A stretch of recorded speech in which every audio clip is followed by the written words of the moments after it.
हमारा पहला प्रश्न दिया है, प्रश्न कह रहा है कि नीचे दिए गए विकल्पों में से संबंधित संख्या को चुनिए। यानी जिस प्रकार यहाँ पर 25 से 17 लिखा है, हमें उसी प्रकार 55 का बताना है। ठीक है, तो ये हमारा नंबर एनालॉजी का प्रश्न है। हमें सबसे पहले ये पता करना है कि यहाँ पर 25 से 17 कैसे लिखा गया है, उसी प्रकार हम यहाँ पर 55 का बताएंगे। ठीक है, तो देखिए जैसे यहाँ पर 25 से 17 लिखा है, यहाँ पर क्या क्या है, तो यहाँ पर -8 करके लिखा है। ठीक है, तो हम भी क्या करेंगे, उसी प्रकार 55 में से भी -8 को कर लेंगे। तो यहाँ पर क्या होना चाहिए, 47 होना चाहिए। ठीक है, लेकिन देखिए ऑप्शन में हमारे पास 47 नहीं है, तो इस तरीके से प्रश्नों को हम सोल्व नहीं कर सकते हैं। ठीक है, तो अब देखिए यहाँ पर हम दूसरा तरीका लगाएंगे। जैसे दूसरा तरीका, यानी इस 25 को हम आपस में प्लस करते हैं। ठीक है, 2 और 5 को जोड़ देते हैं, तो यहाँ पर हमारे कितने होंगे, 7 होंगे। और उसी प्रकार एक बार इसका क्या करते हैं, आपस में हम गुणा करते हैं, तो 2 और 5 का गुणा करेंगे तो यहाँ पर कितने होंगे, 10 होंगे। ठीक है, लेकिन यहाँ पर 17 दिया, तो हम यहाँ पर क्या कर सकते हैं, जोड़ सकते हैं। अब जोड़ने पर हमारे यहाँ पर 7 और 10 को जोड़ेंगे तो कितने होंगे, 17 होंगे। ठीक है, और यहाँ पर देखिए 17 दिया है, तो इसी तरीके से हम यहाँ पर पता करेंगे। सबसे पहले क्या करेंगे, इसको आपस में जोड़ लेंगे। ठीक है, तो 5 और 5 को आपस में जोड़ेंगे तो यहाँ पर हमारे कितने होंगे, 10 होंगे।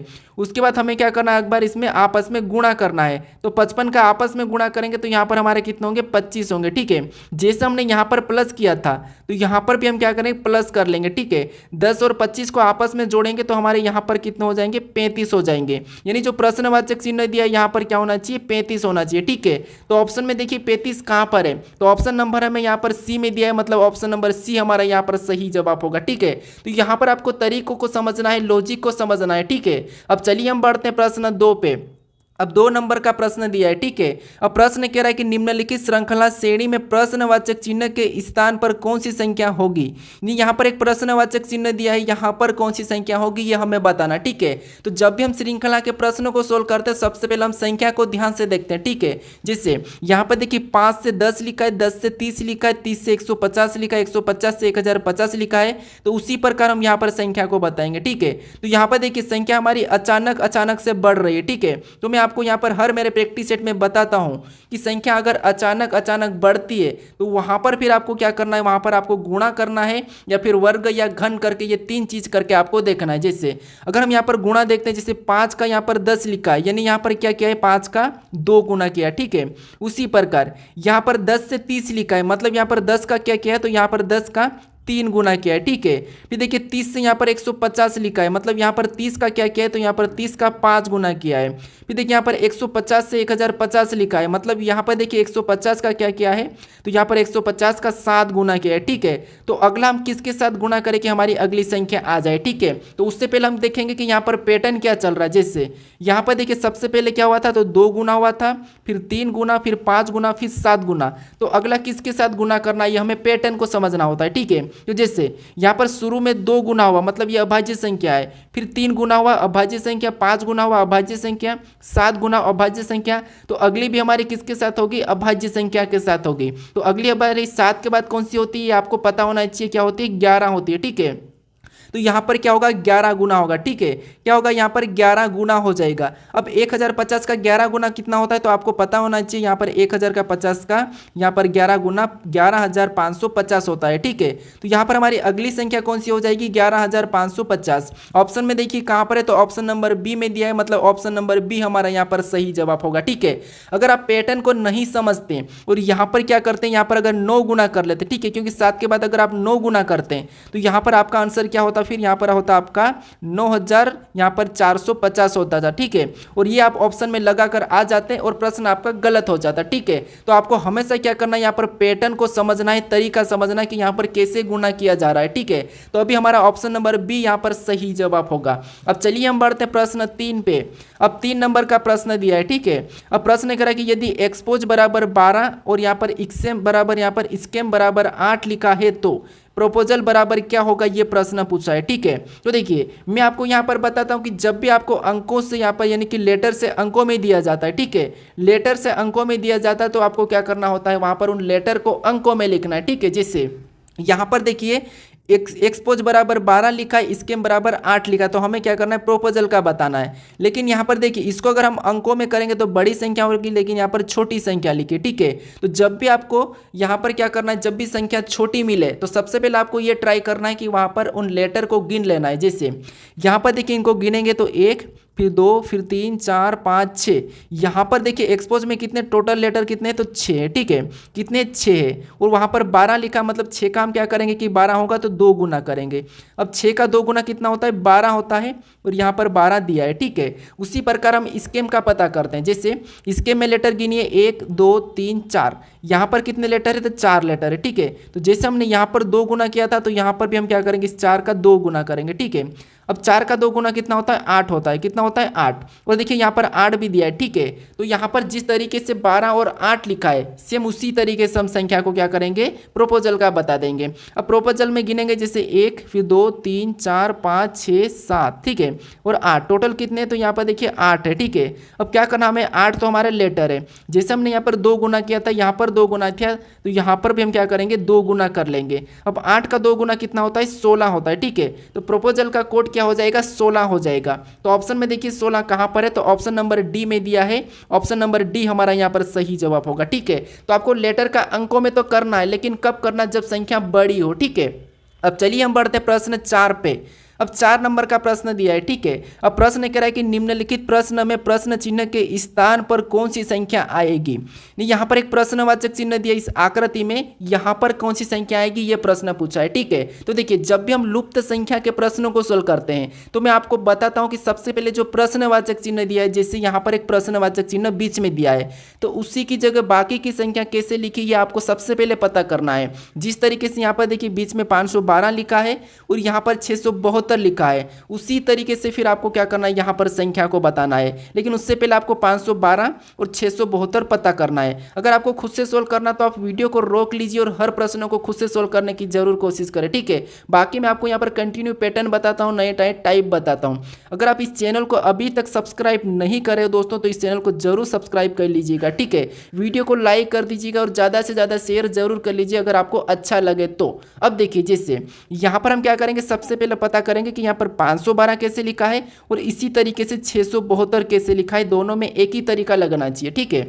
तो अब देखिए अगर यहाँ पर हमारी संख्या बड़ी है तो हम आपस की संख्या को या तो जोड़ भी सकते हैं, घटा भी सकते हैं, गुणा भी कर सकते हैं, भाग भी कर सकते हैं। लेकिन संख्या अगर बीच में बड़ी हो तो फिर आपको क्या करना है, गुणा करना है आपस में। जिस यहाँ पर देखिए 16 और यहाँ पर 4 का गुणा करेंगे तो 16 चक्को कितने होते हैं, 64 होते हैं, ठीक है। कितने होते हैं, 64। और 64 के साथ और हम क्या करेंगे, 8 का गुणा कर लेंगे। 64 के साथ फिर और 8 का गुणा करेंगे, मतलब 64 8 कितना होते हैं, तो 64 8 होते हैं 512, ठीक है। कितना होते हैं, 512। और यहाँ पर देखिए 512 दिया है। उसी प्रकार फिर और देखेंगे, जैसे यहाँ पर हम 672 का पता करते हैं सेम तरीके से। जैसे हमने यहाँ पर क्या किया था, आपस में गुणा किया है, तो इसमें भी हम आपस में गुणा करेंगे। जैसे 12 का साथ में करेंगे तो 12 7 कितने होते हैं, 84 होते हैं, ठीक है। कितने, 84। और 84 को और भी इस 8 के साथ गुणा करना है, ठीक है। तो यहाँ पर 84 का 8 के साथ गुणा करेंगे तो 84 8 कितने होते हैं, 672 होता है, ठीक है। कितने होते हैं, 672। और 672 भी यहाँ पर दिया है, ठीक है। यानी एक ही तरीके से संख्या बीच में लिखी है। तो हम क्या करेंगे, इसी तरीके से इस संख्या को भी पता करेंगे। जैसे सबसे पहले तो आपको पता है इसका क्या करना, आपस में गुणा करना है। तो 15 और 6 का आपस में गुणा करेंगे तो 15 6 का कितना होता है, 90 होते हैं। फिर आपको क्या करना है, इस 90 का वापस से 6 के साथ गुणा करना है, जैसे ये वाली संख्या। तो यहाँ पर देखिए 90 का 6 के साथ गुणा करेंगे तो 9 6 54, ठीक है। और 0 का 0 उतर जाएगा, मतलब 540। तो यहाँ पर जो प्रश्नवाचक चिन्ह दिया है, यहाँ पर क्या होना चाहिए, 540 आना चाहिए, ठीक है।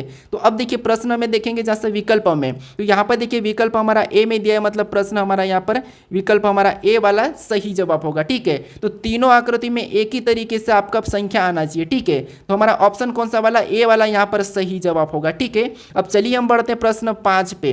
अब 5 नंबर का प्रश्न दिया है, ठीक है। अब प्रश्न कह रहा है कि निम्नलिखित प्रश्न में उस वेन आरेख का चयन करें जो सर्वोत्तम रूप से दर्शाता है।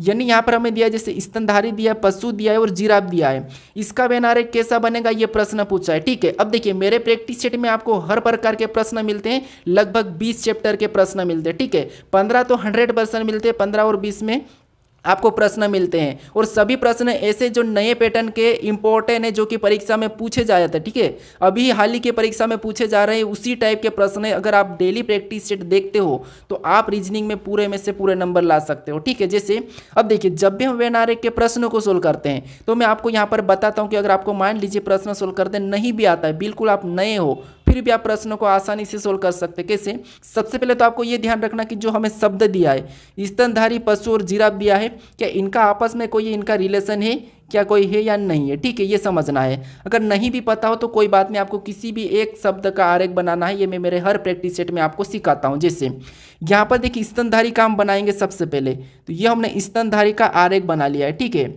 उसके बाद फिर आपको क्या करना है, दूसरे शब्द का बनाना है। जैसे दूसरा शब्द हमें यहाँ पर पशु दिया है, तो पशु का बनाने से पहले आपको ये भी देखना है कि जो हमने स्तनधारी का डायग्राम बनाया, इनको आपस में देखेंगे कि इनका कोई आपस में संबंध रिलेशन है या नहीं है, ठीक है।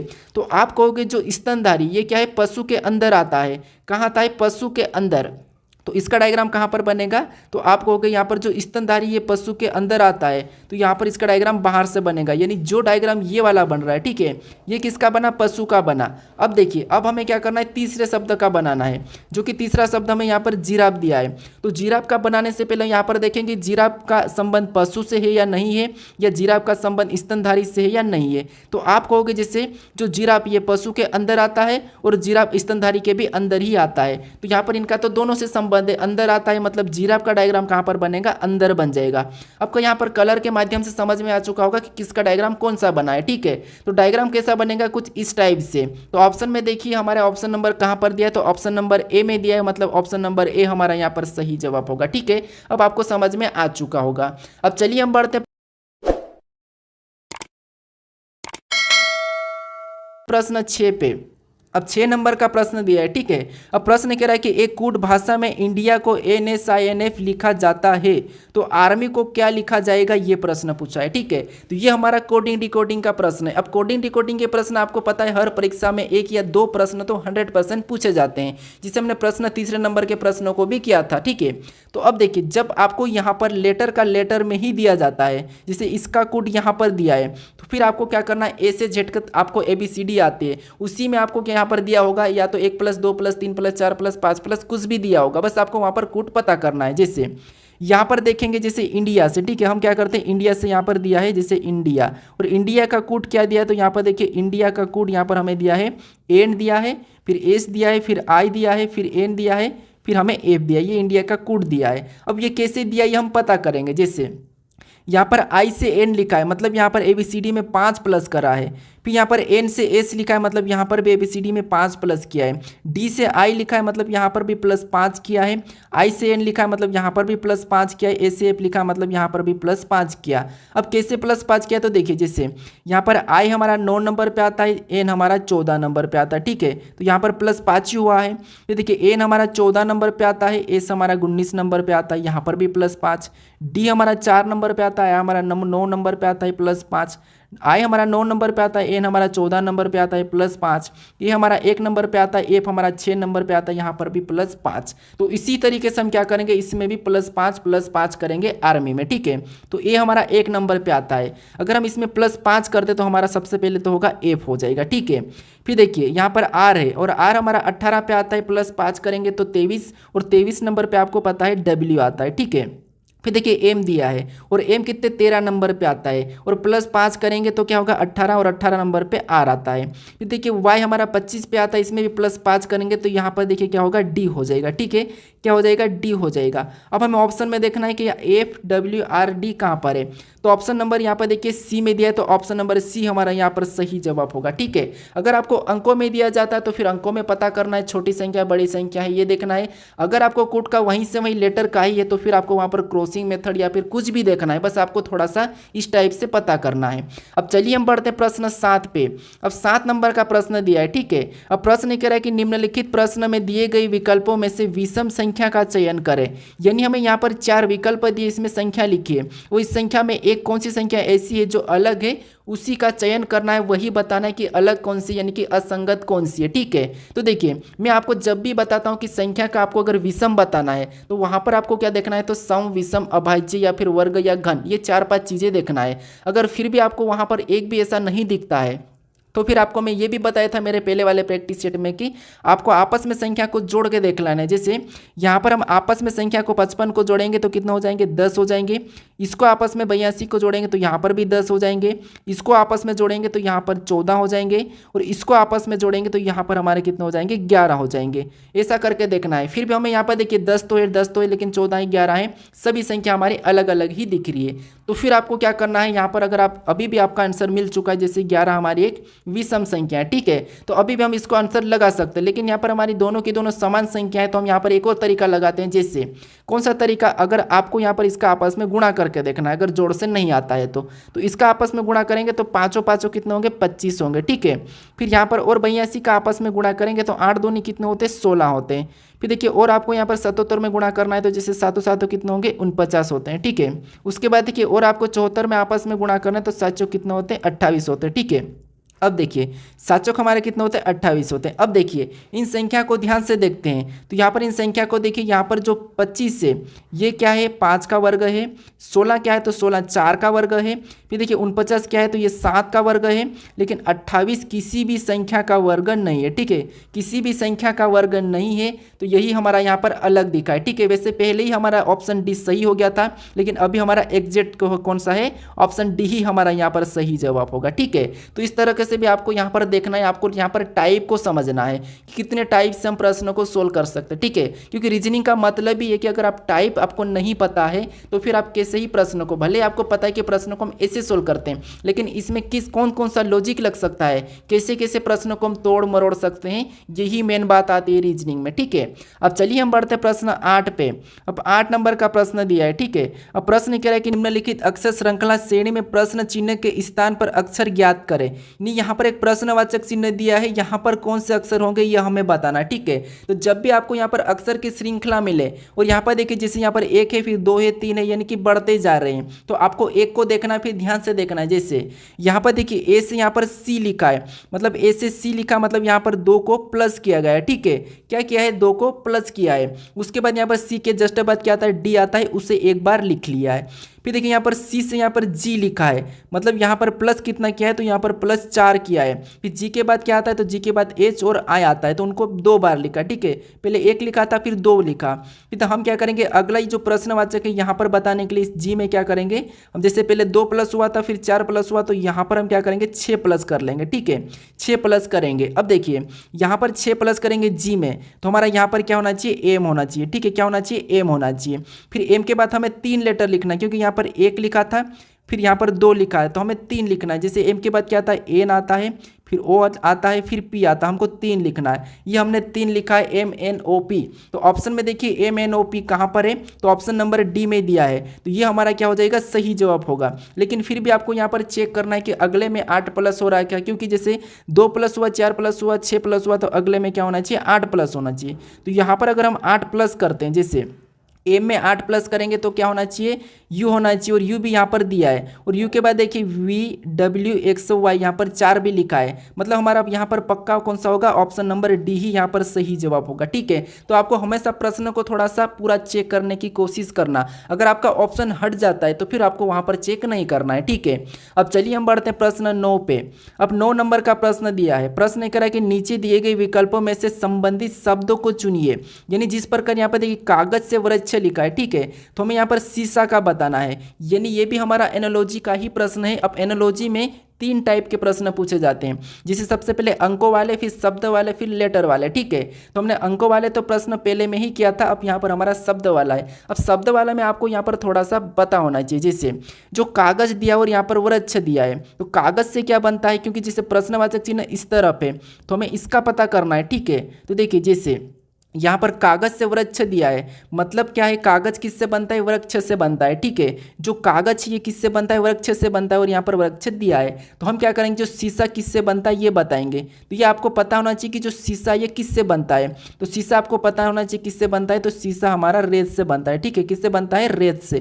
तो यहाँ पर क्या हो जाएगा, रेत हो जाएगा। तो ऑप्शन में देखिए रेत कहाँ पर है, तो ऑप्शन नंबर बी में दिया है, मतलब ऑप्शन नंबर बी हमारा यहाँ पर सही जवाब होगा, ठीक है। अब चलिए हम बढ़ते हैं प्रश्न 10 पे। अब 10 नंबर का प्रश्न दिया है, ठीक है। अब प्रश्न करा कि यदि पेनी चार्ली के भाई की बेटी की माँ है तो पेनी का चार्ली से क्या संबंध है, यानी ये हमारा रक्त संबंध यानी कि ब्लड रिलेशन का प्रश्न है। तो रक्त संबंध के प्रश्न में आपको ऐसा प्रश्न दिया जाता है, ठीक है, तो फिर आपको क्या करना है, खुद को लेना है जैसे, या फिर यहाँ पर समझिए, जैसे यहाँ पर यदि पेनी, अब पेनी मान लीजिए ये हम पेनी है, ठीक है, ये हम क्या है, पेनी है, यहाँ पर पेनी चार्ली के भाई की बेटी की माँ है। अब देखिए चार्ली के भाई की बेटी की माँ है, यानी ये देखिए ये क्या है, चार्ली के भाई, ये चार्ली का भाई हो गया, और चार्ली के भाई की, यानी भाई मतलब यहाँ पर मैं बी बना देता हूँ, तो ये भाई हो गया, ठीक है। और चार्ली के भाई की बेटी, बेटी मतलब नीचे हो जाएगी, और बेटी का मैं यहाँ पर माइनस बना देता हूँ, ठीक है, ये समझने के लिए। और चार्ली के भाई की बेटी की माँ है, कौन है माँ, तो यहाँ पर पेनी, पेनी क्या है, तो चार्ली के भाई की बेटी की माँ है। अगर ये चार्ली के भाई की बेटी की माँ है तो मतलब चार्ली के भाई की ये पत्नी होगी, कौन, पेनी, तो ये पत्नी हो गई, मतलब ये पति पत्नी है, ठीक है। वो ये चार्ली, ये कौन है, ये चार्ली है। अब देखिए हमें प्रश्न क्या पूछा है, तो प्रश्न पूछा है कि तो पेनी का चार्ली से क्या संबंध है, ठीक है, यानी यहाँ पर प्रश्न पूछा है कि तो पेनी का चार्ली से क्या संबंध है। अब मैं आपको बताता हूँ कि आप यहीं पर बड़ी गलती करते हैं कि जहाँ पर से लगा वहाँ से आपको उल्टा बताना। जैसे अब चार्ली से मतलब चार्ली की पेनी क्या लगेगी ये आपको बताना है। तो देखिए जो चार्ली है, अब चार्ली की पेनी क्या लगेगी, तो जैसे चार्ली का भाई है, ठीक है, ये कौन है, चार्ली का भाई है, और चार्ली के भाई की पत्नी है, चार्ली के भाई की पत्नी, यानी कि आपके भाई की पत्नी आपकी क्या लगेगी, तो आप कहोगे भाभी लगेगी, तो यानी कि चार्ली की जो पेनी क्या लगेगी, भाभी लगेगी, मतलब ऑप्शन नंबर बी वाला हमारा यहाँ पर सही जवाब होगा, ठीक है। अब चलिए हम बढ़ते प्रश्न 11 पे। अब 11 नंबर का प्रश्न दिया है। अब प्रश्न करा कि यदि 1 अक्टूबर को सोमवार है तो 1 नवंबर को क्या होगा, यानी ये हमारा कैलेंडर का प्रश्न है। हमें ये प्रश्न करा कि यदि 1 अक्टूबर को सोमवार है तो अगले महीने नवंबर 1 तारीख को कौन सा दिन होगा, ये हमें बताना है। तो देखिए यहाँ पर हमें कोई कूट करने की ज़रूरत नहीं है, ठीक है। यहाँ पर क्या करना है, जैसे यहाँ पर 1 तारीख को क्या है, सोमवार है, ठीक है, और हमें क्या बताना है, 1 नवंबर को कौन सा होगा ये बताना है। तो जैसे अक्टूबर आपको सबसे पहले पता करना है कि ये कितने दिन का महीना है, तो यहाँ पर आप कहोगे अक्टूबर तो 31 दिन का है। अब देखिए ये तो 31 दिन का है, लेकिन 1 तारीख को कौन सा वार है, तो 1 तारीख को अक्टूबर में सोमवार है, ठीक है, क्या है, सोमवार है। तो देखिए अगर 1 तारीख को सोमवार है तो हमें 1 नवंबर का बताना है। अब आपको ये पता है कि हर 7 दिन में वही दिन आता है, ठीक है, तो जैसे हमें 7 प्लस करते चलना है। तो 1 के बाद 8 तारीख को यानी कि 8 अक्टूबर को भी सोमवार होगा, 15 अक्टूबर को भी सोमवार होगा, फिर यहाँ पर 22 अक्टूबर को भी सोमवार ही होगा, फिर यहाँ पर 29 अक्टूबर को भी सोमवार ही होगा, ठीक है। यानी हर 7 दिन में वही दिन आता, तो 1 में 7 जोड़ा, फिर 8 में 7 जोड़ा, 15 में 7 जोड़ा, 22 में 7 जोड़ा, मतलब यहाँ पर हमारा क्या होगा, 29 तक तो कौन सा वार हो जाएगा, सोमवार ही होगा, ठीक है। अब हमें क्या करना, हमने अक्टूबर के 29 तारीख तक गए। अब अगली तारीख कौन सी होगी, तो आपको पता है 30 होगी, फिर अगली हमारी 31 होगी, ठीक है, कौन सी होगी, 31, ये हमारा अक्टूबर महीना है, ठीक है। फिर अगला महीना हमारा कौन सा हो जाएगा, तो नवंबर की 1 तारीख, फिर मान लो 2 तारीख, ठीक है, ये नवंबर लगा है, तो हमें ये पता है कि 29 तारीख तक तो सोमवार ही होगा। फिर 30 तारीख को कौन सा होगा, तो 30 तारीख को मंगलवार हो जाएगा, और 31 तारीख को यहाँ पर हमारा बुधवार हो जाएगा। फिर यहाँ पर हमारा जो 31 तारीख है यहाँ पर क्या होगा, बुधवार होगा।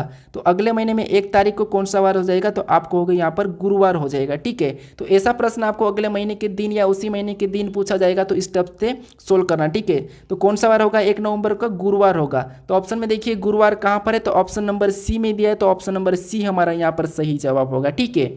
अब चलिए हम बढ़ते प्रश्न 12 पे। अब 12 नंबर का प्रश्न दिया है, ठीक है। अब प्रश्न करा कि एक ही बॉक्स के 2 अभिविन्यास दिखाए गए हैं, खुला होने पर यह बॉक्स कैसा दिखाई देगा, ये प्रश्न पूछा है। अब देखिए मैं पासे पे एक वीडियो बना रखा हूँ, ये आपको पता होगा, जैसे कि पासे को कैसे विपरीत बताना है, कैसे पासे को खोलना है, कैसे पासे को बंद करना है, पूरा टोटली वीडियो में बता चुका हूँ, ठीक है।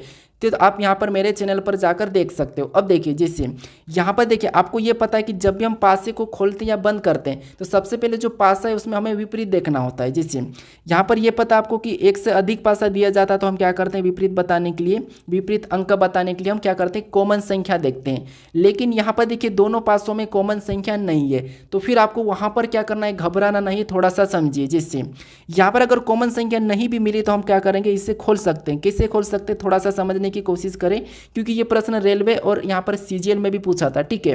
तो कैसे खोलना है, तो सबसे पहले आपको ये माइंड लगाना है, फिर आपने पासा पढ़ा होगा, अगर नहीं भी पढ़ा तो मेरा एक वीडियो है देख लेना, 1 घंटे का है लगभग, आप वहाँ से पूरा पासा सीख जाओगे, ठीक है। तो देखिए जैसे सबसे पहले आपको ये पता होगा कि जैसे कि ये सिंगल पासा, एक हमारा ये पासा है और ये दूसरा पासा है। तो अब देखिए जैसे इस पासे में जो संख्या हमें दिख रही है, ठीक है, 4 6 7 संख्या दिखिए, ये कभी भी एक दूसरे के विपरीत नहीं हो सकती, ठीक है। इनके विपरीत होंगे तो वो इनके पीछे की ओर होंगे, कि जो किसी भी संख्या का विपरीत होता है वो हमेशा छुपा हुआ रहता है, दिखता नहीं है, ठीक है। उसी प्रकार यहाँ पर जैसे 3 5 8 दिखा है, ठीक है, तो ये एक दूसरे का आपस में कभी भी विपरीत नहीं होंगे, तो ये भी एक दूसरे के विपरीत नहीं होंगे, मतलब नहीं होंगे, ठीक है। तो देखिए जिससे अब आपको ये भी पता है कि हम क्या करते हैं, खुले पासे में किसी भी अंक का विपरीत बताते हैं। तो कैसे बताते हैं, जैसे मान लीजिए हम ऑप्शन ए को ले लेते हैं, ठीक है। जैसे यहाँ पर हम विपरीत बताते हैं इस पासे का, ठीक है, इसी में हमें क्या करना है, विपरीत बताना है। तो हम क्या कैसे बताते हैं खुले पासे में विपरीत, तो एक छोड़ के एक चलते, जैसे 5 का विपरीत क्या होगा 8, और 6 का होगा 7, और 3 का होगा 4, ये एक दूसरे के विपरीत है, ठीक है, ये हम बताते हैं। अब देखिए जैसे हमें क्या करना है, पासे को खोलना है, किसे, इन पासों को। तो अब देखिए खोलने के लिए हम क्या करेंगे, यहाँ पर देखेंगे ऑप्शन से। तो देखिए जैसे यहाँ पर देखिए 5 और 3 और 8 ये आपस में विपरीत नहीं हो सकते, 4 6 7 ये भी आपस में विपरीत नहीं हो सकते। जो अंक इस पासे में दिए तो आपस में तो विपरीत नहीं होंगे, लेकिन इधर के हो सकते हैं और इधर के इधर विपरीत हो सकते हैं, ठीक है, ये संभावना है। क्योंकि यहाँ पर एक ही पास यानी कि एक ही बॉक्स के दो अभिन्यास है, ठीक है। तो एक ही बॉक्स है मतलब ये पीछे की होगी तो ये आगे की होगी, अगर ये आगे की होगी तो ये पीछे की होगी, ठीक है, ये समझना। अब देखिए हम क्या करेंगे, यहाँ पर देखेंगे थोड़ा सा ध्यान से, ऑप्शन से लेंगे, ठीक है। जैसे ऑप्शन ए में देखेंगे तो यहाँ 5 के विपरीत 8 दिया है, क्या इस पासे को हम खोल सकते हैं क्या? तो यहाँ पर देखिए 5 के विपरीत 8 हो सकता है क्या? तो नहीं हो सकता, ठीक है। तो इसीलिए हम यहाँ पर इस बॉक्सों को तो नहीं खोल सकते, ठीक है, ये तो नहीं खुलेगा। इन बॉक्सों को खुलेगा तो ऐसा नहीं दिखाएंगे, ठीक है। इन बॉक्सों को अगर हम खोलेंगे, ठीक है, तो ये ऐसा नहीं दिखाई देगा, क्योंकि ये तो एक दूसरे के विपरीत दिया है और यहाँ पर नहीं है, तो ये तो नहीं होगा, ठीक है। ऑप्शन ए तो नहीं होगा। ऑप्शन बी को देखेंगे तो यहाँ पर 3 के विपरीत 5 दिया है और यहाँ पर 3 और 5 विपरीत हो सकते क्या? नहीं हो सकते, तो इसीलिए ये भी ऐसा खुल के नहीं दिखाई देगा, ठीक है। ऑप्शन बी भी नहीं होगा। फिर देखिए ऑप्शन सी को देखेंगे तो यहाँ पर 5 के विपरीत 8 दिया है, क्या 5 के विपरीत 8 हो सकता है क्या? तो नहीं हो सकता, मतलब ऑप्शन सी भी हमारा नहीं दिखेगा खुलने पर, ठीक है, सही। अब ऑप्शन हमारा बचा डी, या तो आप सही लगा के आगे बढ़ो या चेक कर लो। जैसे यहाँ पर 3 के विपरीत क्या दिया है? 4 दिया है, क्या 3 के विपरीत 4 हो सकता है क्या? तो हाँ 3 के विपरीत 4 हो सकता है, अलग अलग है। फिर देखिए यहाँ पर 7 के विपरीत 5 दिया है, और देखिए 7 यहाँ पर है और 5 यहाँ पर है, तो ये भी एक दूसरे के विपरीत हो सकते हैं, ये भी सही है। फिर यहाँ पर देखिए 6 के विपरीत 8 दिया है, क्या 6 के विपरीत 8 हो सकता है क्या? तो यहाँ पर देखिए 6 के विपरीत 8 भी हो सकता है, ये भी अलग अलग है, ठीक है। तो ऑप्शन हमारा केवल खुलने पर कैसा दिखेगा? ऑप्शन डी की तरह दिखेगा, ठीक है। तो ऑप्शन नंबर डी हमारा यहाँ पर सही होगा। अब चलिए हम बढ़ते प्रश्न 13 पे। अब 13 नंबर का प्रश्न दिया है, प्रश्न ये कह रहा है कि सुबह 6 बजे से 11 बजे तक घंटे वाली सुई कितनी दूरी तय करेगी। यानी यहाँ पर हमें डिग्री में दिया है, मतलब यहाँ पर देखिए 6 बजे से 11 बजे के बीच घंटे की सुई कितनी डिग्री तय करेगी, ये हमें बताना, ठीक है। तो अब देखिए ये हमारा घड़ी का प्रश्न है। जैसे घड़ी तो आपको पता होगा, हम घड़ी बना लेते हैं, ठीक है। अब देखिए ये तो आपको पता है कि जो घंटे वाली सुई, ठीक है, जो घंटे वाली सुई 1 घंटे में कितने डिग्री का कोण बनाती है? तो आपको हो गई ये 30 डिग्री का कोण बनाती है। कितने घंटे में? 1 घंटे में, ठीक है। कितने डिग्री का? 30 डिग्री का। अब ये हमारी घड़ी है, ठीक है, यहाँ पर हम 12 बजा देते हैं। इस साइड आपको पता है 9 रहती है और इस तरफ आपकी 3 रहती है और यहाँ पर 6 रहती है, ठीक है। अब देखिए उसके बाद हम घड़ी को थोड़ा अच्छा सा बनाते हैं, जिससे यहाँ पर ऊपर की ओर 12 और नीचे की ओर 6, ठीक है, और इधर राइट में 3 और इधर लेफ्ट में 9, फिर बीच में आपको पता है यहाँ से 7 होगा और यहाँ से 8 होगा, ठीक है, और इधर आपको पता है 10 हो जाएगा और यहाँ पर 11 होगा। उसी तरह से यहाँ पर 1 और यहाँ पर 2, फिर यहाँ पर 4 और यहाँ पर 5, ठीक है, ये हमारी घड़ी बनी है, ठीक है।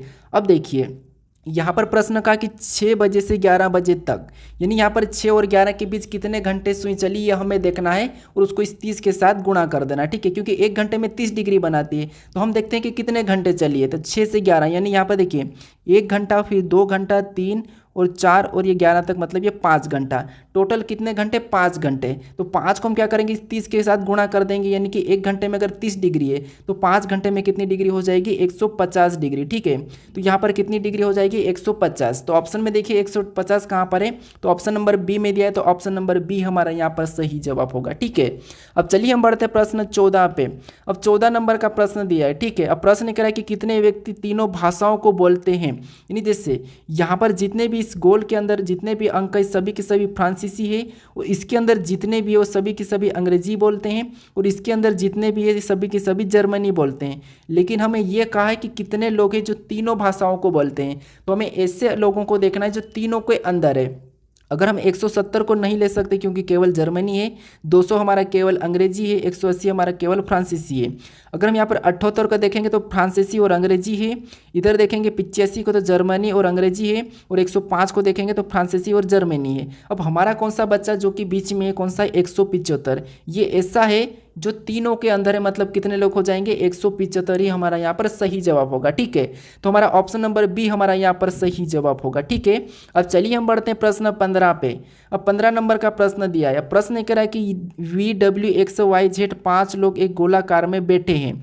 VW की बाई है, XW के दाएं है, WY के दाएं दूसरा है और ZX के दाएं है। तो X के बाएं तीसरा कौन बैठा है, ये प्रश्न पूछा है।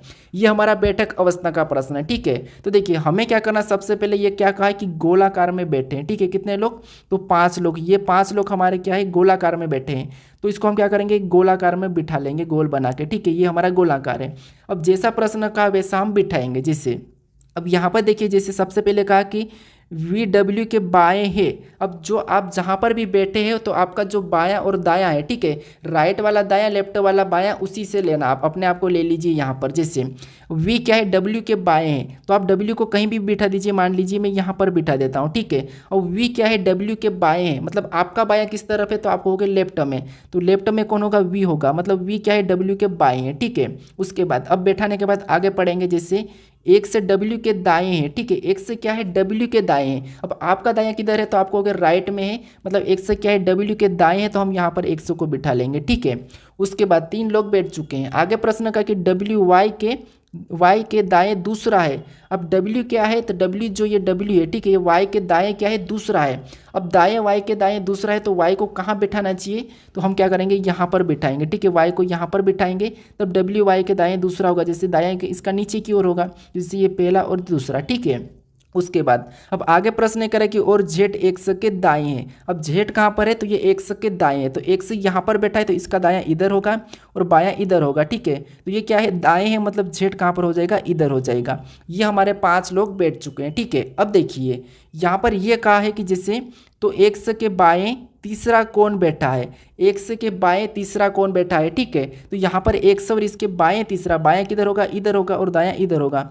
अब तीसरा कौन बैठा है, ये हमें बताना। तो ये पहला बैठा, ये दूसरा, ये तीसरा हमारा कौन बैठा है, Y बैठा है। ठीक है, तो Y हमारा यानी कि ऑप्शन हमारा यहाँ पर A वाला क्या होगा, सही जवाब होगा। यानी कि X के बाएं तीसरा कौन बैठा है, तो Y बैठा है। ठीक है, अब आप कहोगे यहाँ पर हमें ये प्रश्न में नहीं कहा गया कि केंद्र की ओर मुँह करके बैठे हैं कि बाहर की ओर। तो जब आपको ये नहीं कहा जाता है, ठीक है, यहाँ पर थोड़ा सा समझना, अगर आपको यहाँ पर केंद्र की ओर और बाहर की ओर अगर ये दोनों नहीं कहा जाता है, तो फिर आपको सिंपल सी भाषा में क्या करना है, केंद्र की ओर ही बिठाना है। ठीक है, इसीलिए यहाँ पर ये प्रश्न में लाया हूँ ताकि आप आगे गलती ना करो। ठीक है, तो हमारा यहाँ पर ऑप्शन ए वाला यहाँ पर सही होगा। अब चलिए हम बढ़ते प्रश्न 16 पे। अब 16 नंबर का प्रश्न दिया है। अब प्रश्न देखिए, सबसे पहले कथन दिया है, फिर उसका निष्कर्ष दिया है। अब कथन जो दिया है, ठीक है, कथन को हमेशा आपको मैं बता चुका हूँ कि सत्य मानना है। कथन को हमेशा सत्य मानना है, जो कथन का उसका हमेशा सुनना है, और कथन जैसा कहा वैसा ही क्या निष्कर्ष कह रहा है या नहीं कह रहा, हमें ये देखना है। तो देखिए जैसे अब कथन पहला कह रहा है कि कोई फल पेड़ नहीं है, यानी जितने कोई भी फल है, ठीक है, ये जो क्या है, फल है, ये क्या है, पेड़ नहीं है, मतलब पेड़ भी अलग है, फल भी अलग है। ठीक है, तो पेड़ को भी हम क्या करेंगे, इससे अलग बना लेंगे। अब इसने कथन में कहा कि कोई भी पेड़ फल नहीं है, तो ये तो ठीक है, कोई भी फल पेड़ नहीं है, ये तो इसने कहा है। ठीक है, अब आगे देखिए, आगे क्या कह रहा है, तो आगे दूसरा कह रहा है कि कोई भी कमी, मतलब कोई कमीज पेड़ नहीं है। अब कोई कमीज पेड़ नहीं है, मतलब ये कम हमारी कमीज हो गई, और ये क्या है, पेड़ नहीं है। ठीक है, तो इन पेड़ नहीं है ये कहा, यहाँ पर ऐसा नहीं कहा कि फल नहीं है। ठीक है, यहाँ पर केवल पेड़ का कहा है। अब देखिए इसके बारे में अब निष्कर्ष क्या कहा है, तो निष्कर्ष पहला कह रहा है कि कुछ पेड़ फल है। क्या यहाँ पर कुछ पेड़ फल दिख रहे हैं क्या, तो आप कहोगे यहाँ पर कुछ पेड़ फल नहीं दिख रहे हैं, मतलब पहला वाला तो निष्कर्ष ये हमें गलत कह रहा है। ठीक है, फिर देखिए अब दूसरा निष्कर्ष क्या कह रहा है, तो दूसरा कह रहा है कि कोई कमीज फल नहीं है। तो यहाँ पर देखिए कोई कमीज फल नहीं, ये तो बात सही है, लेकिन आपको यहाँ पर थोड़ा सा समझना है कि जब कथन इसके बारे में कमीज और फल का जिक्र नहीं किया, जब कथन ने कमीज और फल का कोई जिक्र नहीं किया है, तो फिर हम यहाँ पर कैसे कह सकते कि यहाँ पर कोई कमीज फल नहीं है, ये कैसे कर सकते हैं, जबकि इसका तो पहले ही जिक्र नहीं हुआ है। तो यहाँ पर हम कैसे कर सकते, जबकि यहाँ पर देखिए कथन तो इसका नाम ही नहीं लिए, कमीज और फल का आपस में कोई नाम नहीं लिया कथन, तो हम यहाँ पर क्या निष्कर्ष का कैसे सुन सकते हैं। तो इसीलिए ना तो हम इसको बुरा कह सकते हैं और ना ही भला कह सकते हैं। ठीक है, जबकि हमें उसके बारे में पता ही नहीं है। ठीक है, जबकि हमें किसी व्यक्ति के बारे में पता ही नहीं है, तो ना तो हम उसके बारे में अच्छा कह सकते हैं और ना ही हम उसके बारे में बुरा कह सकते हैं। ठीक है, तो हम यहाँ पर हमेशा इसको गलत मानेंगे, याद रखना, आप नोट कर लेना। तो दोनों हमारे यहाँ पर गलत है, मतलब ऑप्शन हमारे यहाँ पर देखिए सी वाला क्या होगा, सही जवाब होगा। ठीक है, यहाँ पर देखिए कौन सा वाला, ऑप्शन डी, सॉरी कौन सा, ऑप्शन डी, कोई भी निष्कर्ष अनुसरण नहीं करते हैं। ठीक है, क्योंकि हमें जब यहाँ पर कहा ही नहीं, तो हम उसके बारे में ना तो अच्छा कह सकते हैं और ना ही बुरा कह सकते हैं। अब चलिए हम बढ़ते प्रश्न 17 पे। अब 17 नंबर का प्रश्न दिया है। अब प्रश्न कह रहा है कि नीचे दी गई आकृति में त्रिभुज की संख्या ज्ञात कीजिए। इस आकृति में त्रिभुज की संख्या कितनी है यह हमें बताना है, ठीक है।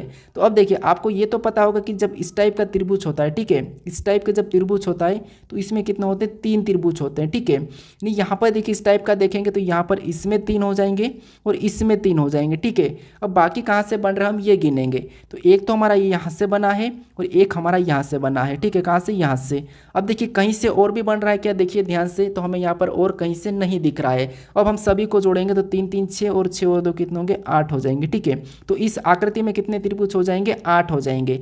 ऑप्शन में देखिए कहाँ पर दिया है, सी में दिया है। ऑप्शन नंबर सी हमारा यहाँ पर सही जवाब होगा, ठीक है। भले ही यहाँ पर हमें थोड़ा सा बहकाने वाली आकृति, लेकिन आपको क्या करना है, स्टेप बाय स्टेप देखना है। अब चलिए हम बढ़ते प्रश्न 18 पे।